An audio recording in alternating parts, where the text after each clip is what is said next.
Shadiversity. Greetings, I'm Shad, and I want to talk about why the katana is such a great sword. Now, that might surprise some people because some people think that I don't like the katana and that I'm constantly criticizing it.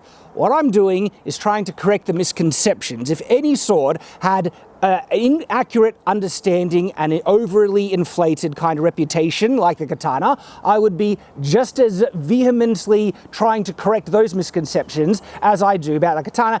Some examples are like Damascus steel. I have a dedicated video debunking some very overblown myths about the lauded magical Damascus steel.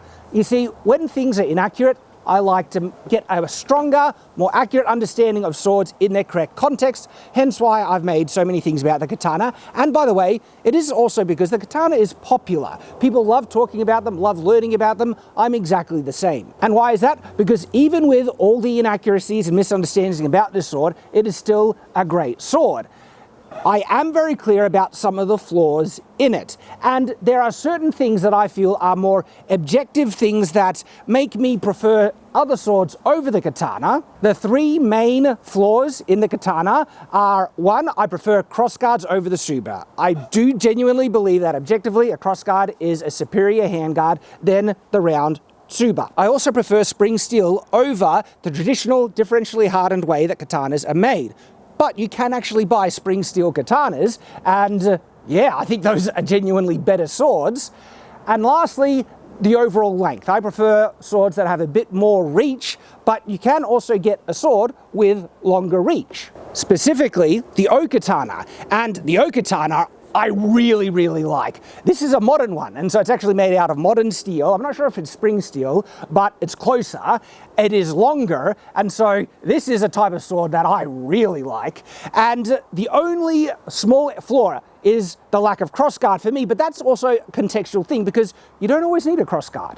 Oh boy, these swords, well, they're kind of holding up to the abuse that we're putting through, and we're very lucky that these were donated to us through katanasword.com. But we don't always get swords donated. We also sometimes invest a lot of money into these videos, and it's only thanks to our supporters that we're able to do that. If you would like to help us sustain this content and be able to keep making videos into the future, all you need to do is sign up on Player, Subscribestar, channel memberships, or Patreon. Anything that you're willing to donate would mean the world because it gives us the security that ad revenue simply is not doing at the moment. It is genuinely only thanks to our supporters that we're able to keep making this content, so thank you to all of them, and thank you for watching, and if you'd be interested in becoming a supporter, it would mean the world. And now, let's get back to this video. And so yes, O-Katanas, man, I really like.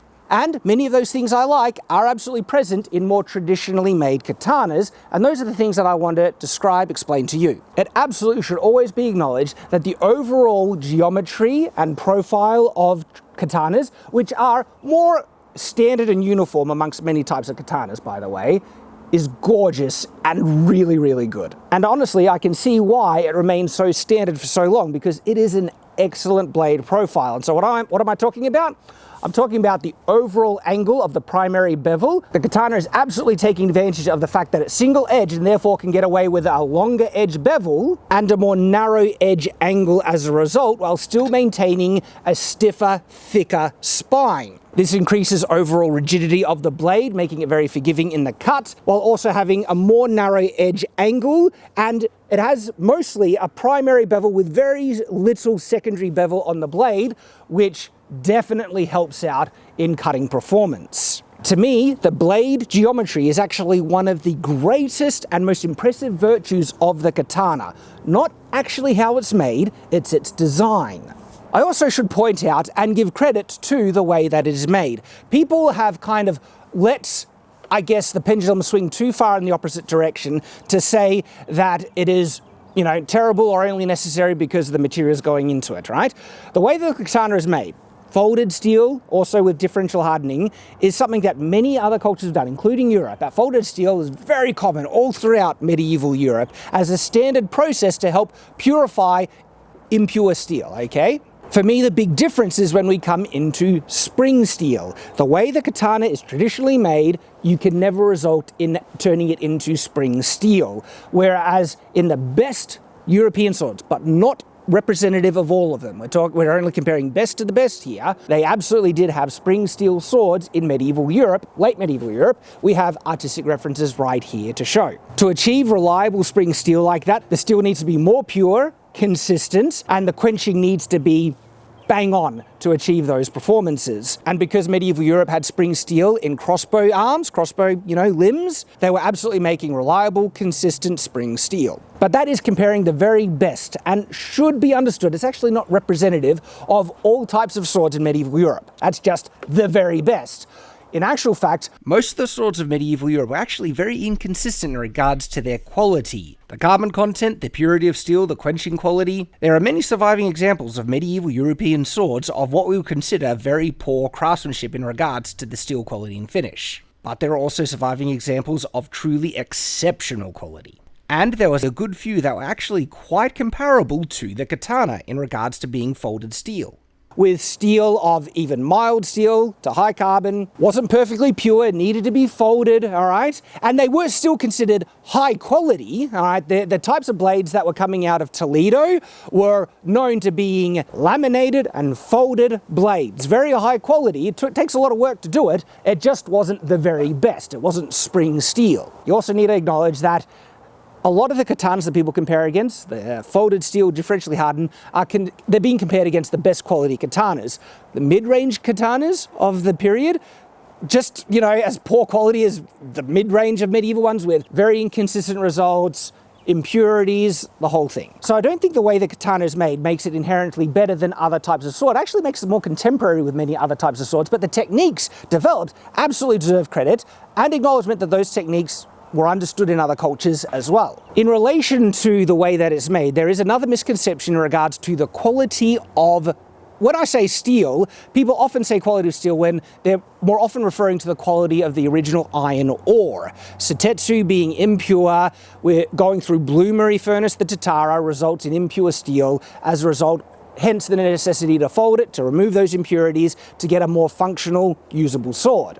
That impure iron ore wouldn't necessarily be considered low quality in other parts of the world. Even though there are more pure, higher quality sources of iron, Sotetsu is still a very adequate iron source that is very contemporary to many other types of iron sources that you can find in medieval Europe all throughout the world that was not pure, that needed to be purified either through multiple methods, smelting or folding after the steel was made through smelting. It is just an impure source of iron, same as many other types of impure sources of iron all throughout the world, all right? It wouldn't be considered inadequate that you wouldn't want to make anything out of it. Of course you would. It's a good source of iron in the sense that it is iron ore that is usable and is in large quantities. Like a good source is lots of iron, we can work with it, that's good, but it is not good in the sense of it is particularly pure iron, but particularly pure iron, ore is hard to find, even in medieval Europe, right? There's always going to be impurities to some level, and the more pure sources of iron are better. It's just not so easy to find. So I actually think we should stop saying that the iron ore that the katana is made out of was crap, terrible, or unusable. No, that's actually completely inaccurate. It is very usable, functional iron ore that many people would have been very happy to use and make not only tools, but weapons out of. And also, that's not to say that there aren't pure sources of iron in Japan as well. It's just the more plentiful and also kind of more stereotypically associated with the katana is sotetsu, which is iron ore sand. One of the next most positive features about the katana is something that very few people actually even know or acknowledge, but in more recent tests that we've been doing with katanas, it's been standing out more and more. And that is the comfort in use. And that's in relation to vibration mainly, but also how it absorbs those vibrations. Now, the katana is overall a stiffer sword than, not every other sword. There are other swords that can be very stiff. It just depends on how thick the, thickest point is in its width. And so you can absolutely have double-edged European swords that have a more thick central ridge that can achieve similar rigidity. It's just more stereotypically, more often, they are not as rigid, especially if they're out of spring steel. But the katana is made to be a rigid, stiff sword and gets benefits out of being so rigid and stiff, just like other swords that are as stiff. And by being stiff, that does reduce vibration. Vibration can be a problem in sword use, especially in cuts, because if the blade is vibrating too much, it can actually bounce off the cut, it can mess up edge alignment in a significant way, and just results in less effective cuts overall. Now, that's not to say that you can't cut as deep with more flexible swords. You can, it's just harder to do it, all right? But if you are well-trained, practiced, you have good edge alignment, you can absolutely cut just as deep and effectively as katanas, but the virtue is that they cut easier because of being stiff. And there is an additional feature, and this is the one that a lot of people actually overlook and is being, I guess, noticed by us more and more. The additional feature helps reduce vibration even more. And it's actually how the hilt is made. Comparing to this two-handed falchion, traditional European sword construction has the blade connected to a tang, so this is still the same as Japanese sword construction, except the tang on European swords usually run all the way through the handle and then is coming out of the pommel and then is hammered down and peened on the pommel, locking everything in place. And look, it's a great form of hilt construction and it's very durable. Katanas are done a little differently. Their tang does not run the full length of the handle. They can end at varying points, sometimes quite short, but other times longer as well. But if they come down longer, they will usually have two holes running through both the tang and the handle. And then they are pinned with wooden kind of dowels or pins. You can actually see those wooden pins on this katana right here. The wrap is coming a bit loose, so it helps to see it. But there's the first wooden pin, and here is the second. And so this results in very interesting dynamics in regards to vibration on the handle.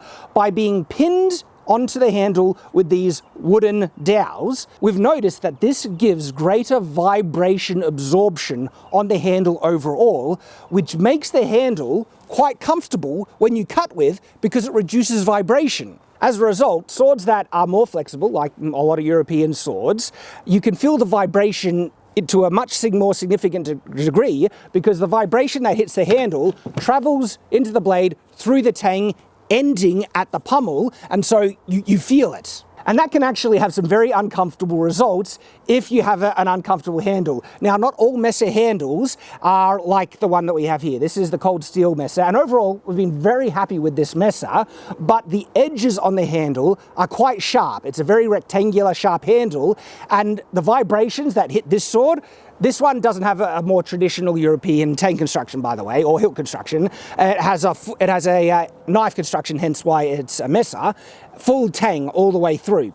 But the results are similar in that all those vibrations hit their handle and hilt fully and then go straight into your hands. And because this has sharp, kind of corners on the handle, it hurts. We really found this on a recent video we did where we see how well swords can chop down trees.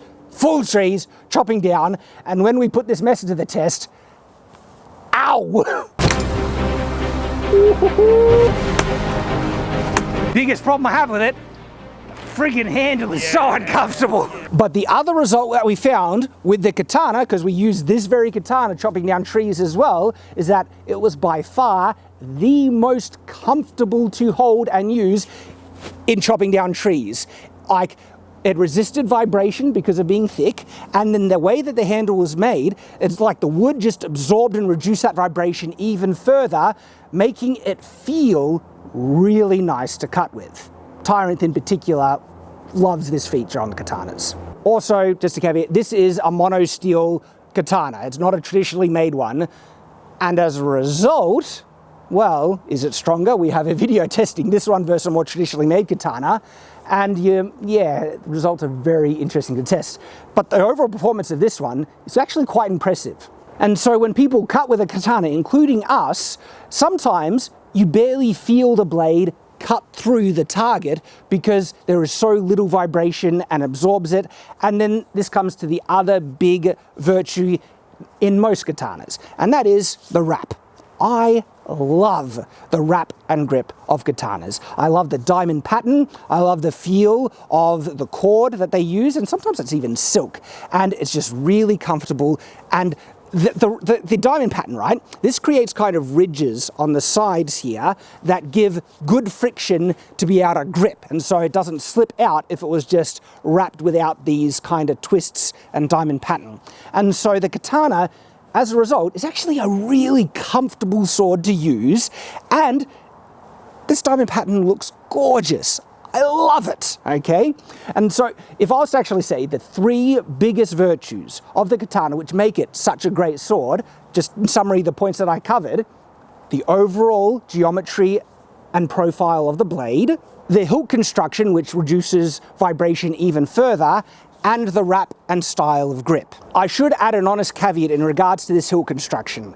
It is not as durable as traditional European construction, okay? Wooden pins holding a sword to the handle are just not as strong as steel, peened tangs onto pummels. That's just the reality. This sword came loose easier when we were putting under that severe stress testing, smashing it against trees, than other swords. Another caveat to mention though about, and this is actually an advantage about the wooden pins, having wooden pins makes replacing and repairing the handle easier than repairing metal, peened tangs. Harder to repair, more durable overall, less durable, easier to repair. So you could say it kind of balances out. This next point that I want to raise is actually not necessarily a virtue, but because people praise it as a virtue, I do want to mention it because it's not a negative either. It's a bit of give and take, and that is how hard the edge is on more traditional katanas. Katanas, when traditionally made, generally result in having a harder edge, like a higher Rockwell scale edge hardness. That can assist in its keeping its edge longer. It doesn't mean that it'll be sharper. You can sharpen swords that have a lower hardness to be just as sharp, but a katana will hold that edge longer. That is not a universally better option, because what we have also found out in many people is that makes the edge sometimes more brittle. And we had a katana, this was the Baylor Arms katana, where we tested the edge durability against other swords, and even though the edge was technically harder, it broke easier with big chips and gouges, because that's just the result of having such a hard edge. It will chip easier and sometimes results in bigger chips, where the softer sword only had a tiny little cut indent in, and that sword would remain usable longer, where the Baylor Arms katana, that was unusable. The damage on it was so severe, broken. And also, by the way, those chips were along the Hammond, line, the actual portion of the blade that was differentially hardened to be harder. Big chips along the Hammond line specifically with the Baylor Arms katana. So this is the give and take, okay? It will hold its edge longer, and as a result, it performs really well against soft targets, especially if you're able to maintain that sharp edge. And so soft targets like cloth, flesh, a katana, really, really good against. But against hard targets, they perform worse and will be damaged easier. This is why there is a bigger emphasis in, traditional Japanese swordsmanship and swordplay to block with the back edge of the katana, the spine, and not the front, the main edge. Well, I mean, when I say back edge, it doesn't really have a back edge. But yeah, blocking with the spine and not blocking with the front, because they will get damaged easier than swords that are not as hard. Again, this is the give and take. So it is not a universal thing that makes it better overall by being so hard. It has benefits, but also very severe detriments, and it depends on what you prefer. But I want to acknowledge that and point it out and add the nuance that needs to be added when discussing these either benefits or detriments, or give and takes. This one isn't necessarily a feature that makes the katana a better sword, but people always bring it up as a feature, and it's the curve. First of all, the curve appears on the katana mainly because of the way that it is quenched and the differential hardening. By making the edge cool down quicker by the clay coating that they put on, and then having the back cool down slower, but not only slower, because the back of the spine is thicker and has a different grade of, usually it's got like an iron back, or even, because they insert, like, when I say iron, lower carbon steel into the spine, which fills up the back more often. That'll cool down at a different rate to a different grade carbon steel on the edge. And so what that does in the cooling process, it pulls the back in, creating the curve when you quench it. So it's actually not put on there unless, like you could say it's intentional, because there are ways to get the quench this into a straight blade. If you do an inverse curve before the quench, then quenching it into a straight, that is possible. So you can say they purposely leaving on there as part of the feature of the design, and then people claim that as a result, because of the curve, it will cut better because it increases a cutting ratio in the curve. I've made a 3D model where I've tested this against a straight sword. The added cutting ratio that the standard curve on a katana gives it is minuscule. It's tiny when compared to a straight bladed sword. We're talking about so small, it shouldn't even be acknowledged. As a result, it basically, effectively, has no greater cutting ratio due to its curve. The next feature that is ascribed to the katana's curve, I've even mentioned myself, but I am starting to second guess. And it's in regards to it assisting in edge alignment. And so if I hold the katana here, it will naturally roll into correct edge alignment, just like so. But if I actually place the blade on the portion where you will usually strike a target and hold the sword where you will usually hold it, it's not rolling into edge alignment at all. It's just sitting there like that, which is demonstrating that this assisted feature in rolling into edge alignment, due to the curve that people usually demonstrate, in practice, it doesn't have that feature at all. And the other side that I feel actually debunks this, and so I'm calling out myself when I say this, because I've perpetuated this one, but I always second guess myself, question, reevaluate my positions, and this one, like I've mentioned and showing, I'm reevaluating, right? In a standard cut, the cut and impact on the target is so quick that this kind of auto-correcting edge alignment, it has no time to actually achieve or do. If your edge alignment is off in a cut, you'll hit the target and it'll start digging the target, and your edge alignment will be off, and there's no time for it to auto-correct at all to get any benefit from it. And so I actually think there is no benefit now, when I really look at this, I don't think there's a benefit in edge alignment from the curve in any way, except perhaps this. You feel it. So when you feel a katana, right, like if I hold it like this, like so, it does want to roll out of alignment. See, if I'm doing this, it just wants to fall down and kind of roll and go on the side, because there's more weight on this side of the blade than that, because it's off-centered. You barely feel it when you actually hold it with a strong grip. But as a result of this, you can get a sense and feeling of which way the blade is facing from the off-centered point. And so that would help you index the blade. That means know which angle the blade is facing naturally just by holding it. I mean, you get that if your handle is not round and it's oval, you can then index it probably just as easily, but you get an added assist in the tactile feel, the feedback you get from the blade and the weight distribution by having a curve to know and just get a better idea of where the blade is facing.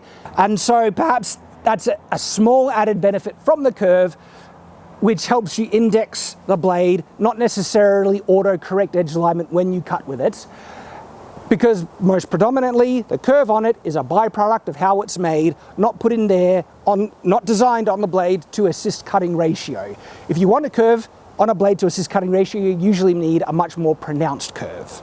And there we go, and I will quickly summarize some of the biggest kind of takeaways that I want people to understand about these videos. To me, the three largest negatives about the katana, which can actually be overcome, all right, is that traditionally they're not made out of spring steel, but you can make spring steel katanas, but then there's the argument, are they true katanas? To me, the most important and identifying feature about the katana that defines it is its design, its geometry, not what it's made out of. If you can make a katana out of better, superior material, to me, you should still acknowledge it and say, yes, that's definitely a katana, and it's then a katana that will perform better because of the better material. And so spring steel, I would love a spring steel katana, and you can find them and buy them, by the way. I prefer longer ones, better reach, O katana, And the last sticking point, which I think this would actually change it from being a katana because it alters its design, and that is the type of guard. I prefer cross guard, but add a cross guard to it, spring steel, and then getting all the other major benefits. And what were those,